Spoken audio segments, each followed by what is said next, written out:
हजारों हजारों लोगों के लिए, हजारों हजारों ग्रामीणों के लिए परम पूज्य माँ ने जो किया है उसका हम ऋणी रहेंगे। आज भी अपना परिवार उन्हीं के बताए मार्ग पर बखूबी उसी रास्ते पर चल रहा है। पंजाब यूनिवर्सिटी में डायरेक्टर के पद पर तैनात एक महिला आखिरकार पूज्य माँ के नाम से फेमस क्यों हो जाती है, आज हम आपको बताते हैं। 1962 में पंजाब से एक महिला जो पंजाब यूनिवर्सिटी में डायरेक्टर के पद पर तैनात थी, अचानक सब कुछ छोड़ छाड़ के जंगल बियाबान में आ जाती है। क्या होता है, दरअसल उन्हीं के एक जानकार के घर में जब वो एक दिन जाती है तो घर में कृष्ण जी की मूर्ति के समक्ष जब वो सजदा सलाम करती है, प्रणाम करती है, तो उन्हें दिव्य रूप से भगवान श्री रामचंद्र जी के दर्शन होते हैं। उसी दिन से उनका जीवन पलट जाता है।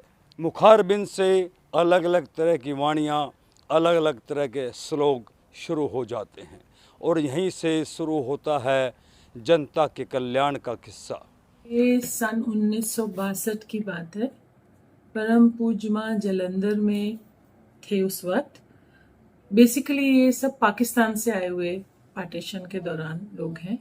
जालंधर में ये इनके जानकार थे डॉक्टर जेके मेहता, जो कि बाद में अल्पना हॉस्पिटल के पहले फिजिशियन बने।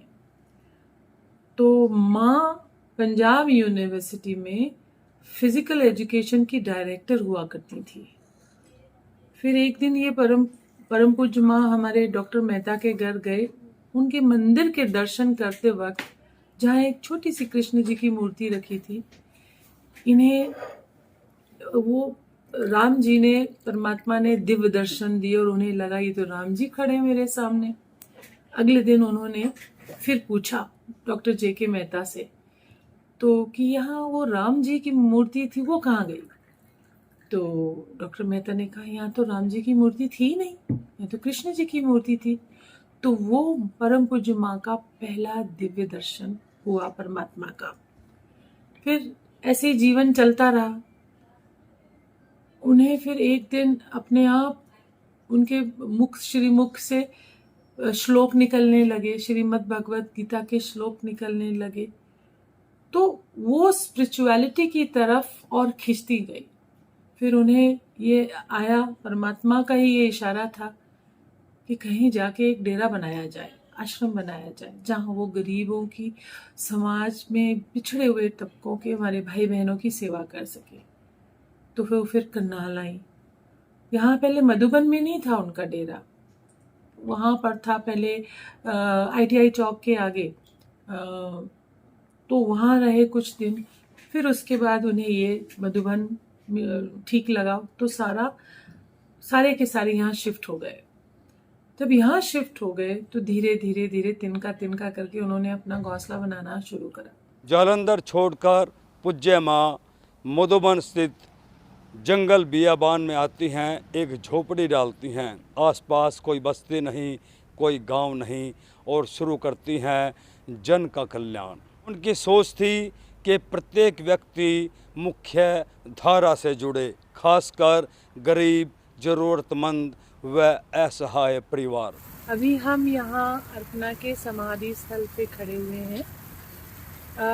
परम पूज्य माँ का उद्देश्य था कि हम उन्हें शायद ये दिव्य इशारा मिला कि यहाँ के लोगों पर अच्छे स्वास्थ्य की देखरेख और अच्छे स्वास्थ्य के बारे में जानकारी मिलना और सुविधाएं मिलने की ज़रूरत थी।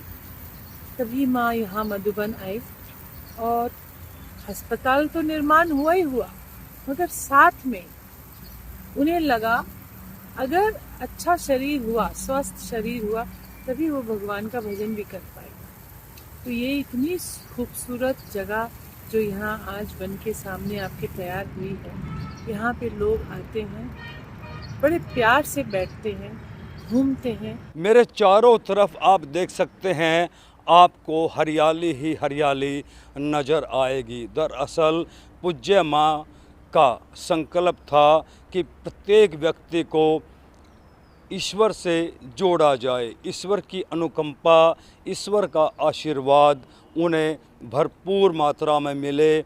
इसी उद्देश्य को लेकर के वो हर पल राम नाम का सिमरन करती थी। उनकी ब्लेसिंग, उनकी जो पावर थी प्रत्येक व्यक्ति के लिए, उनकी नज़र में ना कोई छोटा था ना कोई बड़ा था।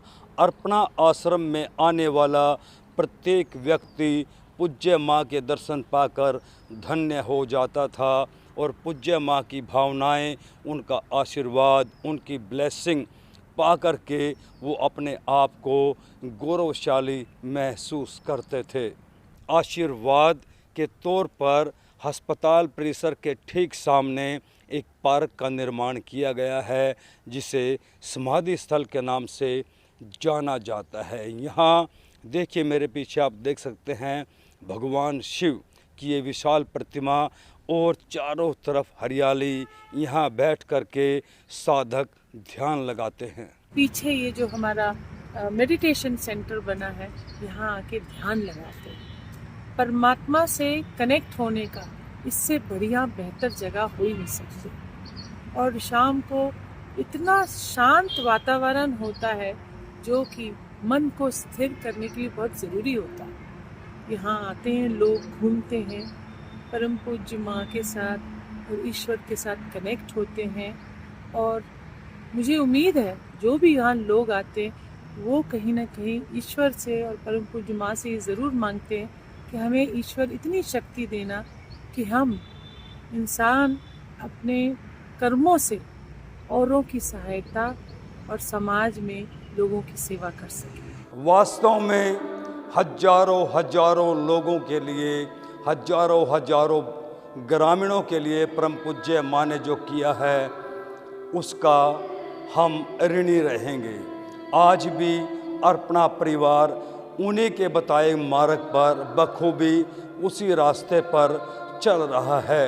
जो जोत पूज्य माँ ने उन परिवारों के भीतर जलाई थी, आज भी वो जोत यूं की यूं प्रज्वलित है। पूज्य माँ को सुबह शाम दोपहर दिन रात हर पल याद किया जाता है। अर्पणा परिवार में बाकायदा अस्पताल के साथ साथ ध्यान कक्ष बनाए गए हैं ताकि मरीजों के साथ जो उनके परिवार आते हैं वो प्रभु से प्रार्थना कर सकें, पूज्य माँ की ब्लेसिंग ले सकें। यहाँ जो ओरा है उस ओरे में आकर के हर कोई अपने आप को गौरवान्वित महसूस करता है। पूज्य माँ की ब्लेसिंग। अर्पणा परिवार का मानना है कि भले ही पूज्य माँ शारीरिक तौर से उन्हें छोड़ करके चली गई हों, लेकिन आज भी पूज्य माँ उनके बीच में हर पल मौजूद रहती है। आज हम यहाँ भी मेडिटेशन हॉल में खड़े हैं, परम पूज्य माँ हमारे पीछे हैं।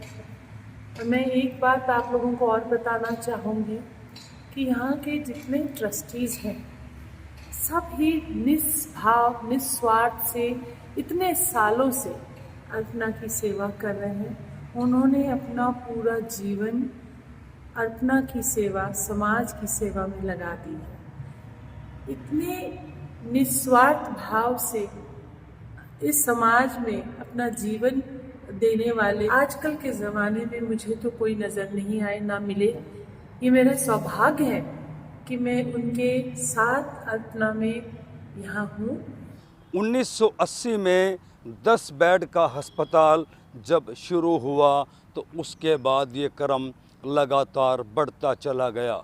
कई ऐसे परिवार थे, ना केवल भारत के परिवार बल्कि विदेशों में रहने वाले भी कुछ परिवार पूज्य माँ से जुड़े और उन्होंने अपना सब कुछ पूज्य माँ के चरणों में समर्पित कर दिया। अर्पणा आश्रम ने न केवल एक भव्य अस्पताल का निर्माण करवाया जो आज 100 बेड का अस्पताल के तौर पर काम कर रहा है। हरियाणा के टॉप 5 अस्पतालों में अर्पणा अस्पताल की गिनती होती है। एक कमरा, जो एक झोपड़ी होती है ना, जिसे कहते हैं झोपड़ी, उस तरह उन्होंने यहाँ एक हॉस्पिटल का निर्माण किया। वो निर्माण करते करते उसी दौरान बहुत सारे अच्छे लाइक माइंडेड लोग जुड़ते गए उनके साथ, और यूं इस तरह ये कारवां आगे बढ़ता चला गया। वो एक कमरे से शुरू किया हुआ अस्पताल आज ईश्वर और माँ की कृपा से 100 बेडेड हॉस्पिटल बन गया, और करनाल में इसका बड़ा नाम है।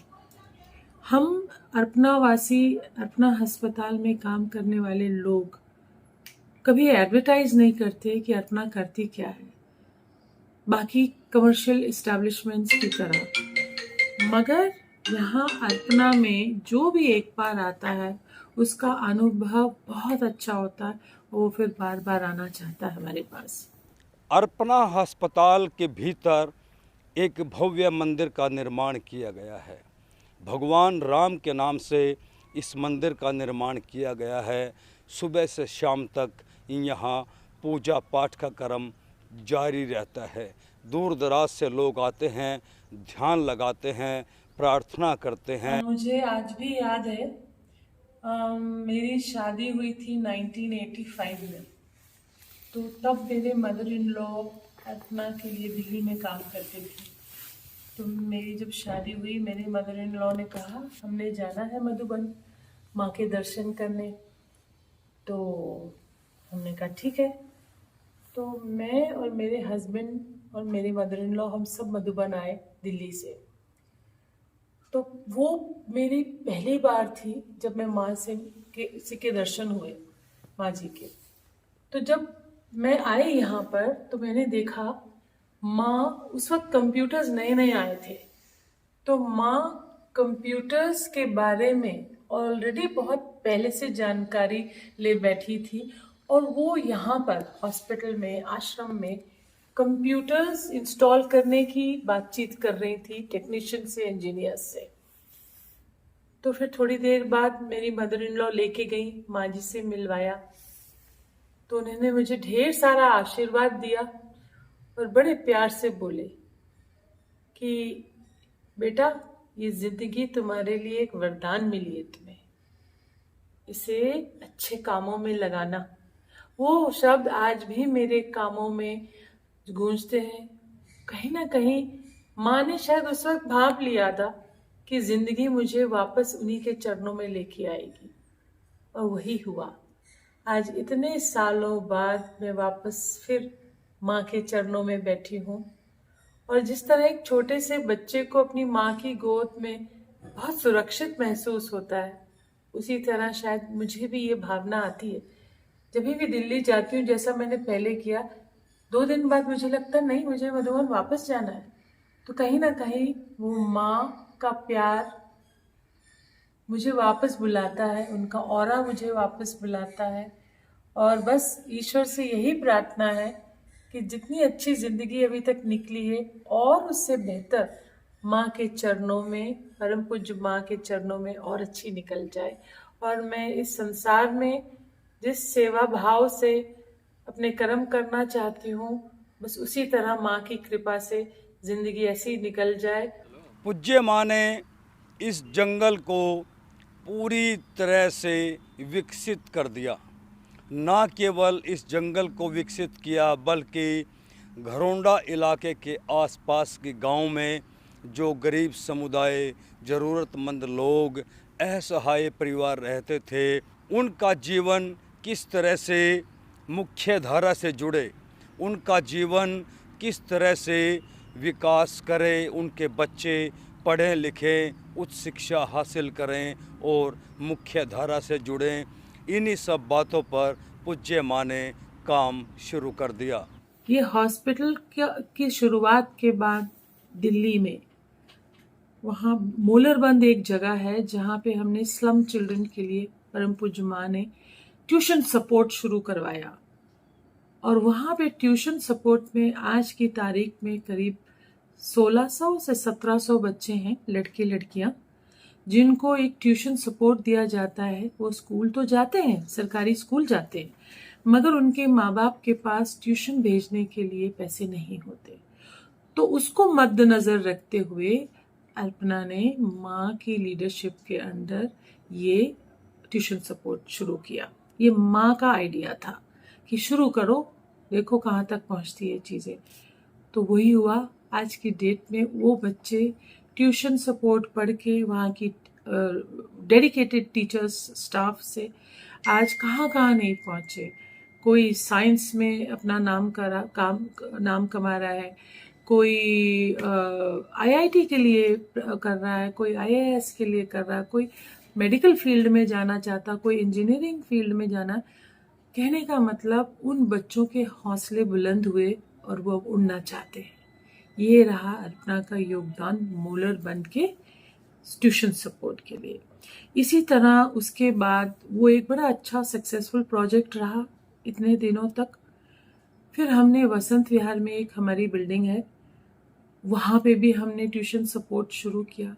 शुरुआत हुई 8 बच्चों से और आज की तारीख में करीब 162 बच्चे हैं वहाँ पर। उन्हीं पद चिन्हों पर हमने ये ट्यूशन सपोर्ट वसंत विहार में भी शुरू करा और वो भी बड़ा सक्सेसफुल है आज की तारीख में। पूज्य माँ के जीवन में उर्वशी की भी एक कहानी है। उर्वशी को लेकर के क्या किस्सा है वो भी जानेंगे सीमा बाली से। उर्वशी मंदिर आज हम यहाँ पर खड़े हुए हैं। इसका नाम उर्वशी मंदिर इसलिए रखा गया कि माँ को माँ के परम मुख से उस दिन जो ईश्वर की व्याख्या एक गंगा जल की धारा के समान बहनी शुरू हुई, उस दिन असल में उन्हें एक दिव्य ज्ञान हुआ और परमात्मा का नाम उनके परम मुख से, जैसा मैंने पहले कहा, एक धारा की तरह बहना शुरू हुआ। उसके बाद जो उनके श्री मुख से ईश्वर का नाम निकला, ईश्वर की लीला निकली, ईश्वर की रचना की व्याख्यान निकली, वो बहुत ही खूबसूरत और अद्भुत है। तो उसी दिन को मद्देनजर रखते हुए हम उर्वशी दिवस भी मनाते हैं कि जिस दिन माँ को ये दिव्य ज्ञान हुआ। अपना आश्रम जनहित को लेकर के, आम जन की भलाई को लेकर के क्या क्या काम कर रहा है, आज आपको अर्पणा परिवार से रूबरू करवाते हैं। जानते हैं किस तरह से पूज्य माँ ने जालंधर से मधुबन आकर के जनता की भलाई के लिए अपने जीवन को समर्पित कर दिया। न केवल उनके स्वास्थ्य को लेकर के वो गंभीर थी, बल्कि उनका उत्थान कैसे हो, गरीब ज़रूरतमंद असहाय परिवारों का विकास कैसे हो, वो मुख्य धारा में कैसे जुड़ें, बीमार ना हो, इसी को लेकर के उन्होंने अपना पूरा जीवन समर्पित कर दिया। मैं डॉक्टर शुभेंदु शेखर पांडा हूँ, इस हॉस्पिटल की प्रबंधक आप सोच लीजिए। एंड अर्पणा हॉस्पिटल एक हॉस्पिटल है जिसके लिए इंट्रोडक्शन देना कोई मेरे लिए तो एक सौभाग्य की बात है, बिकॉज़ ये हॉस्पिटल यहाँ की कम्युनिटी को सर्विस देते हुए शायद मेरे 4 दशक या 5 दशक हो चुके हैं। एंड अर्पणा हॉस्पिटल शुरुआत हुई थी एक 13 बेड की कॉटेज से, जो एक छत ही था, मतलब कोई कॉन्क्रीट छत नहीं था। हमने उस समय से ही अपनी सेवाएं शुरू की हैं एंड आज ये तमाम हमारे अर्पणा फैमिली की योगदान से, लोगों की प्यार से आज ये हॉस्पिटल एक 13 बेड से 100 बेड की हॉस्पिटल आके पहुंच चुका है, जिसमें हमारी आईसीयू जो सबसे अच्छे हैं, जो करनाल के आज भी सबसे बेहतरीन आईसीयू केयर एंड आईसीयू की केयर जो बच्चों की दिया जाते हैं, एंड ओटी सर्जरी के लिए, ये 3 एरियाज़ हमारे आज सबसे बेहतरीन प्राइवेट हॉस्पिटल इतने होते हुए भी हमारे हॉस्पिटल की आज से बेहतरीन केयर प्रोवाइड किए जाते हैं, सबसे मॉडर्न एमेनिटीज़ के साथ। तो अगर 100 बेड को हम देखा जाए तो इसमें से मेजॉरिटी बेड्स क्रिटिकल बेड्स होते हैं, एंड जो कि 50% बेड, अगर 50% इसकी क्रिटिकल बेड्स होते हैं, जिसमें हम हर तरीके की बीमारी देखते हैं, एडमिट करते हैं। यहाँ अर्पणा में ट्रस्टीज, आश्रम में रहने वाले लोग, सब लोग सुबह दोपहर शाम सब एक साथ भोजन करते हैं। और जो मुझे सबसे प्यारी प्रार्थना लगती है, जो हम हर वक्त हर भोजन से पहले गाते हैं, उसकी मैं 2 पंक्तियाँ ज़रूर गा के सुनाना चाहूँगी, क्योंकि वो मेरे बहुत करीब है और मुझे कहीं ना कहीं माँ से बहुत कनेक्ट करती है। मैं गाना चाहूँगी वो 2 पंक्तियाँ। ओम कही के नमन करूं, ओम कही के नमन करूं, कर जोरी मैं विनती करूं, ओम कही के नमन करूं। वाणी प्राण नेत्र श्रोत्र राही सिमरन तोरा करो, पुष्टित करो मम अंग अंग में, तोरे चरण में रह सकूं, ओम कही के नमन करूं। ये थी बहुत प्रिय 2 पंक्तियाँ उस प्रार्थना की जो माँ हर भोजन से पहले हम सब के साथ गाया करती थी। वीडियो को शेयर जरूर करते रहिएगा, क्योंकि यहाँ आकर के जो ऊर्जा आपको महसूस होगी प्रकृति की गोद में, अर्पणा अस्पताल के साथ साथ अर्पणा परिवार इस बात का भी ख्याल रखता है। अर्पणा परिवार की टीमें गांव-गांव में जाकर के लोगों को, महिलाओं, पुरुषों को, बच्चों को अवेयरनेस करती हैं उनके स्वास्थ्य को लेकर के, ताकि वो बीमार ना पड़ सकें। बीमार होने के बाद हम हर कोई अस्पताल की शरण लेता है, लेकिन अर्पणा परिवार की ये कोशिश है कि गांव में जाकर के ग्रामीणों को उनके स्वास्थ्य के प्रति सावधान किया जाए, उन्हें अवेयर किया जाए, ताकि वो बीमारियों से बच सकें। मैं डॉक्टर आर.आई. सिंह, मैं अर्पणा हॉस्पिटल मधुबन में एज अ फिजिशियन और एज अ मेडिकल डायरेक्टर कार्यरत हूँ। मुझे यहाँ काम करते हुए ऑलमोस्ट 28 साल हो गए हैं। मैं यहाँ पे जब आया था तो बिल्कुल रॉ था, और 28 सालों में इस इंस्टीट्यूशन में बहुत कुछ देखने को मिला, समझने को मिला। ये एक केवल एक अस्पताल नहीं है, एक संस्था नहीं है, एक खास ऑर्गेनाइजेशन है जो कि लोगों को हर प्रकार से हेल्प करने की कोशिश करती है हेल्थ के फील्ड में। आपको ये जानकर ताज्जुब होगा कि प्रिवेंटिव मेडिसिन, मतलब ये वैक्सीन, इम्यूनाइजेशन, ये सब प्रोग्राम्स हरियाणा सरकार ने जब स्टार्ट किया, उससे पहले अर्पणा ने बहुत बढ़िया से ये सब प्रोग्राम स्टार्ट किए थे आसपास के गाँवों में। डॉक्टर ईलानंद हमारे वो जो संस्थापकों में से थी, उन्होंने वो आसपास के गांव में जाके लोगों को समझाती थी, और उन्होंने फिर ये इम्यूनाइजेशन प्रोग्राम्स स्टार्ट किए जो कि बहुत ही सक्सेसफुल हुए। उसको देखते हुए फिर गवर्नमेंट ने भी जो है उसी के तर्ज पर ये इम्यूनाइजेशन प्रोग्राम जो है वो हरियाणा में लॉन्च किए। आज भी हम लोग काफ़ी काम कर रहे हैं, खाली इम्यूनाइजेशन ही नहीं, खाली गाँव में जो है वुमेन एम्पावरमेंट, औरतों को, स्त्रियों को, लड़कियों को स्वावलंबी बनाने का एक मुहिम अर्पणा ने छेड़ी हुई है। और इसमें जो है ना, आपने सुना ही होगा, अभी जो मेरे पहले जो वक्ता उन्होंने बताया होगा आपके इसके बारे में, और एक बहुत ही सक्सेसफुल प्रोग्राम ये रहा है इस दौरान। अब मैं तो अर्पणा अस्पताल की अगर बात करूं तो यहाँ पे ये अस्पताल ठीक है, हमें रन करना है तो हमें ऑब्वियसली चार्ज तो कुछ करना ही पड़ेगा, लेकिन ये हमें बहुत ही क्लियर कट इंस्ट्रक्शंस हैं कि किसी भी मरीज को यहाँ से वापस नहीं भेजना है क्योंकि वो पे नहीं कर सकता। अगर वो पे नहीं कर सकता है तो हम लोग कोशिश करते हैं कि अपने ही रिसोर्सेज से उसको जो है ना ट्रीटमेंट दें और उसको आराम मिले। जब ये शुरू किया था तो ऑब्वियसली बहुत ही छोटे से अस्पताल से स्टार्ट किया था, 13 बेड के हॉस्पिटल से, और अब तो 100 बेड का हॉस्पिटल हो गया है। इसमें कि मॉडर्न आईसीयू है, मॉडर्न ओटीज़ हैं, मॉडलर ओटीज़ हैं, सीटी स्कैन है, डायग्नोस्टिक फैसिलिटीज़ काफ़ी हैं। तो अब तो हम लोग ज़्यादा अच्छी तरीके से लोगों को अपना योगदान दे पा रहे हैं। ऑफ कोर्स हर चीज़ की ये तो होता नहीं है कि भाई इससे आगे नहीं बढ़ सकते हैं, अभी बहुत कुछ करना है। और हमारी मैनेजमेंट जो इस मामले में बहुत ही पॉजिटिव है और हम लोगों को हेल्प करती रहती हैं। यहाँ पे हर प्रकार के पेशेंट्स को हम लोग कोशिश करते हैं कि इनको आराम दिला सकें।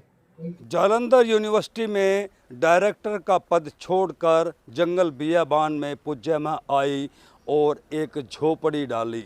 उस झोपड़ी से 18 साल के बाद 10 बिस्तर के एक अस्पताल का निर्माण किया। आज वो 10 बेड का अस्पताल 100 बेड का अस्पताल बन चुका है। ना केवल 100 बेड का अस्पताल बन चुका है, बल्कि हरियाणा में पहले 5 अस्पतालों में अर्पणा अस्पताल की गिनती होती है। हमारे स्पेशलिटीज़ में सबसे अव्वल हैं मेडिसिन डिपार्टमेंट, एंड उसके बाद आंखों की डिपार्टमेंट। आंखों की हर तरीक़ा की बीमारी, चश्मे से लेके इलाज तक, आंखें बनवाने से लेके आंखें की केयर तक, हम सारे A to Z आंख की विभाग की हम लोग यहाँ प्रोवाइड करते हैं। हमारे पास यहाँ सारे स्पेशलिस्ट उपलब्ध हैं, जैसे ग्लूकोमा स्पेशलिस्ट, कैटरेक्ट स्पेशलिस्ट, आपकी रेटिना स्पेशलिस्ट, स्क्विंट के लिए जो वेंगीपन बोलते हैं उसके लिए हम दिल्ली से भी मशहूर डॉक्टर आते हैं, यहाँ पर ट्रीटमेंट करते हैं आँखों की। एंड बात किए जाए अगर मेडिसिन डिपार्टमेंट की, तो यहाँ हमारे साथ डॉक्टर अराई सिंह हैं जो कि मेडिकल डायरेक्टर भी हैं, एंड वो पिछले 26 से 27 साल से सेवाएं दे रहे हैं। हमारे हॉस्पिटल के ऑलमोस्ट आधे % लोग मेडिसिन के द्वारा उपचार किए जाते हैं। एंड हर दिन अगर आप देखेंगे इस हॉस्पिटल में 300 से 400 की फुटफॉल रहती है, जो तरह तरह की बीमारी से आके यहाँ की फैसिलिटीज से उपचार लेते हैं। आगे के डिपार्टमेंट्स अगर बात किया जाए तो हमारे पास ऑर्थोपेडिक्स डिपार्टमेंट है, इसमें डॉक्टर जलद जैन है जो कि आपके हर तरीके की घुटनों की समस्या से लेके घुटनों की चेंज करने तक ये सारे उपलब्ध यहाँ पर होते हैं। यहीं इसी ओटी में लगभग हमने 200 से 250 लोगों को हमने उपचार किए हैं, उनके घुटनों को चेंज करके हमने नए घुटने डाले हैं, जो कि आजकल एक समस्या ले लो या एक नया तरीके की बीमारी ले लो, लेकिन हम भी उसके लिए तैयार थे। और आज भी हमने ये लगभग 250 पेशेंट्स जो एक भी 0 कॉम्प्लिकेशंस के साथ हमने ट्रीटमेंट किए हैं।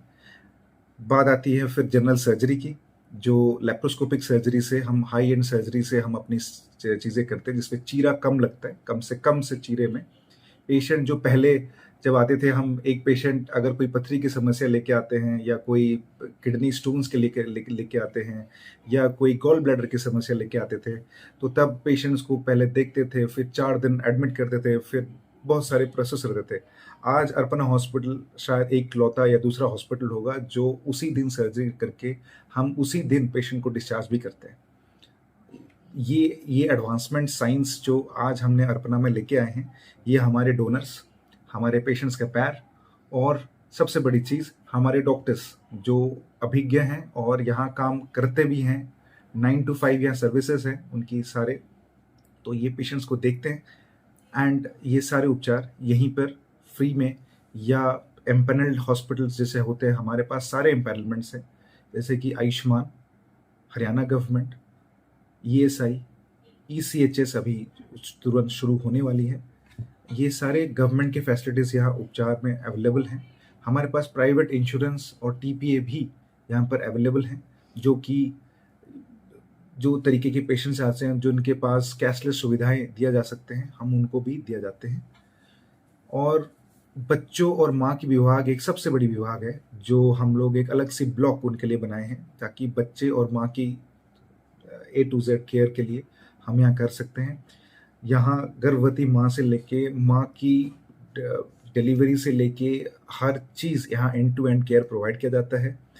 एंड यहाँ पर कॉम्प्लिकेटेड लेप्रोस्कोपिक सर्जरी से उनको अगर कोई यूट्रस की प्रॉब्लम है, कोई टोटल हिस्टेक्टोमी की सर्जरीज होती हैं या कोई भी हाई एंड सर्जरीज होते हैं, हमारे डॉक्टर्स यहाँ उसको अफोर्डेबल केयर नॉमिनल चार्ज पे हम यहाँ कवर करते हैं। हमारे पास बेसिक एक वार्ड लेवल से हाई एंड डिलक्स रूम्स भी अवेलेबल हैं। जो पेशेंट्स जिनका जैसे पॉकेट अलाउ करते हैं, हम उनको अफोर्डेबल रेट्स पे हम उनको भर्ती करते हैं और उनको बेहतरीन से केयर देके उनको हम घर भेजते हैं। आज तक हमने करीब करीब 1 लाख से भी ज़्यादा बच्चे डिलीवरीज किए हैं, जो कि अर्पणा हॉस्पिटल में एक उपलब्धि है। आज तक क्योंकि 40 साल से हम जिस सेवा पे उतरे हैं, हमने करीब अगर नंबर्स पे जाएं तो 10 से 15 लाख आंख की सर्जरीज हमने कर चुके हैं over the years, and 1 lakh surgeries बच्चों की हो चुकी है, एंड करीब 200 से 300 की सर्जरीज हमने घुटनों की हम कर चुके हैं। ये सब चीज़ें बताया जाता है, ये बताने की मकसद ये है कि अर्पणा हॉस्पिटल एक जाना माना हॉस्पिटल है, एंड हरियाणा में शायद ये दूसरी हॉस्पिटल है जिसको NABH की डुअल एक्रेडिशंस मिले हैं। एक NABH जो सब हॉस्पिटल में आजकल मिले जाते हैं, जो फुल एक्रेडिशन है, एंड हमें एक डिजिटल एक की एक्रेडिशन भी उपाधि मिली है, जो शायद हरियाणा में दूसरा हॉस्पिटल है जिसको ये गोल्ड कैटेगरी में NABH दिया गया है। बात इन सब कोर डिपार्टमेंट्स के साथ हमारे सपोर्टिव डिपार्टमेंट्स भी आती है। जैसे सपोर्टिव डिपार्टमेंट्स में हमारी एक्यूप्रेशर, हमारे डाइट के डिपार्टमेंट, खान पीने के चक्कर में रिहैबिलिटेशन के डिपार्टमेंट, और प्रिवेंटिव केयर पे हम लोगों को बताते हैं कि डायबिटीज़ कैसे ना हो, उसकी इलाज कैसे करो, कि ताकि वो पेशेंट पता चले कि डायबिटीज़ की रोग कैसी है, वो कौन कौन सी रोग को और आमंत्रित करते हैं। सर्वाइकल कैंसर की एक प्रिवेंटिव स्किन ट्रेनिंग भी हम करते हैं। सर्वाइकल कैंसर एक बड़ी समस्या है जो औरतों में दिखाया जाता है, तो वो उसकी भी हम लोग एक करते हैं। तो हॉस्पिटल की सिर्फ ये नहीं है कि आप इलाज दें जब आप हॉस्पिटल में आए, इलाज ना करने से पहले एक प्रिवेंटिव एस्पेक्ट जो होती है उसके ऊपर भी लोगों को जागरूकता फैलाना हमारे एक परम हम मानते हैं कि उसको एक, अगर आप बीमारी को जड़ से ख़त्म करना चाहते हो तो बीमारी होने के कारण भी अगर लोगों को आप समय समय पे बता सकते हो, उनको स्क्रीन कर सकते हो, तो हमारे लिए वो भी एक महत्वपूर्ण भूमिकाएं हैं जो हम आउटरीच कैंप्स के द्वारा, हमारे फुल फ्लेज टीम होती हैं जो आउटरीच गांव-गांव में जाते हैं, हम उनको ये सेवाएं प्रदान करते हैं। वहाँ डॉक्टर्स टीम, नर्सिंग टीम, हमारे अभिज्ञ काउंसलर्स वहाँ जाते हैं, समझाते हैं हर चीज़ के बारे में, एंड उनको सही रास्ता दिखाते हैं। एंड जिनको ट्रीटमेंट की ज़रूरत होती है हम उनको एडवाइस करते हैं कि आप अर्पणा क्यों आओगे। तो ये एक मोटा मोटी चीज़ अगर हम बताएं कि अर्पणा में मतलब विश्वास एक होती है केयर के साथ जो यहाँ आपको दिया जाते हैं। एक केयर तो सभी आजकल देते हैं, आप सब बोलते हैं कि हम लोग सबसे बेहतरीन से बेहतरीन केयर देते हैं। हमें बोलते हैं हॉस्पिटल तो एक किसी को आमंत्रित करने की जगह नहीं होती है, लेकिन हम चाहते हैं कि अगर कोई देखना चाहते हैं कि केयर कैसे हैं, आप अपने आसपास पेशेंट्स को बिल्कुल बात कर सकते हैं और अर्पणा की केयर के बारे में जान कर सकते हैं। और कुछ विशेष संबंधित जानकारी लेना हो तो प्लीज़ हमें निम्नलिखित नंबर पे आप कॉल कर सकते हैं। हम आपको बिल्कुल बोल सकते हैं कि इसमें और कुछ जानकारी देना है। हमारे एम्बुलेंसेस गरीब लोगों के लिए फ्री होते हैं, जो कि कोई पेशेंट्स कोई ज़रूरत पड़ता है रात के 12 बजे भी हो, वो सुबह की 5 बजे भी हो, दोपहर के 2 बजे भी हो, हमारे एम्बुलेंसेस आपके घर तक आके आपको सेवाएं देने के लिए रेडी हैं। आप अर्पणा को एक मौका दीजिए, फिर वही हॉस्पिटल है, वही संस्था है, वही प्यार है और वही लोग हैं। अर्पणा परिवार ने जन कल्याण के लिए अपना पूरा जीवन समर्पित कर दिया। पूज्य माँ के बताए रास्ते पर आज भी अर्पणा परिवार चल रहा है। पूज्य माँ ने जो जोत जगाई थी वो आज भी अखंड है और चारों तरफ प्रकाश फैला रही है। ये मौका और लेना चाहूँगा कि अपने कुछ विचार आप लोगों तक पहुँचाऊँ, कुछ संदेश भी आप लोगों को दूँ।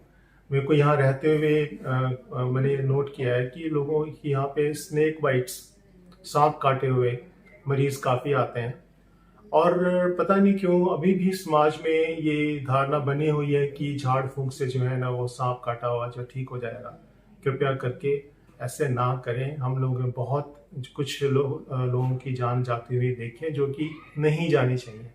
आज की डेट में अगर आपके घर से 10-15 किलोमीटर के अंदर में ऐसा अस्पताल मौजूद है जो कि स्नेक बाइट को मैनेज करता है, तो ये जान नहीं जानी चाहिए। तो जब भी आपको ऐसा कुछ होता है, तो चाहे आपको लगता भी है कि ये तो पॉइजनस स्नेक नहीं है, ये तो जहरीला स्नेक नहीं है, तब भी आप उसको ला के हमें दिखाएं। यहाँ पे हमें या आसपास किसी भी हॉस्पिटल में झाड़ी फूंकी के चक्कर में मत पड़िएगा, क्योंकि इस चीज़ में टाइम का बहुत महत्व होता है। एक बार आप लेट हॉस्पिटल पहुंचते हो तो शायद बहुत कुछ गंवा चुके होते हैं। एक और मैं आपको संदेश देना चाहूँगा, क्योंकि अभी जो सीज़न है इसमें डेंगू काफ़ी फैला हुआ है, और हम लोग चाहते हैं कि ये इसकी जो है रोकथाम हो, और रोकथाम का सबसे बड़ा रोल आप लोगों का है।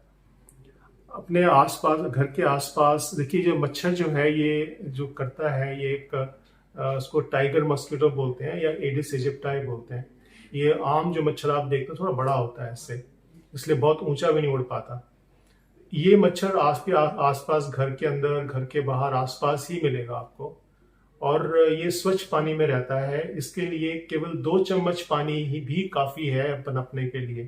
तो एक बार अपने घर के अंदर और घर के बाहर एक चक्कर लगा के देख लें, कहीं भी कोई पानी इकट्ठा तो नहीं है।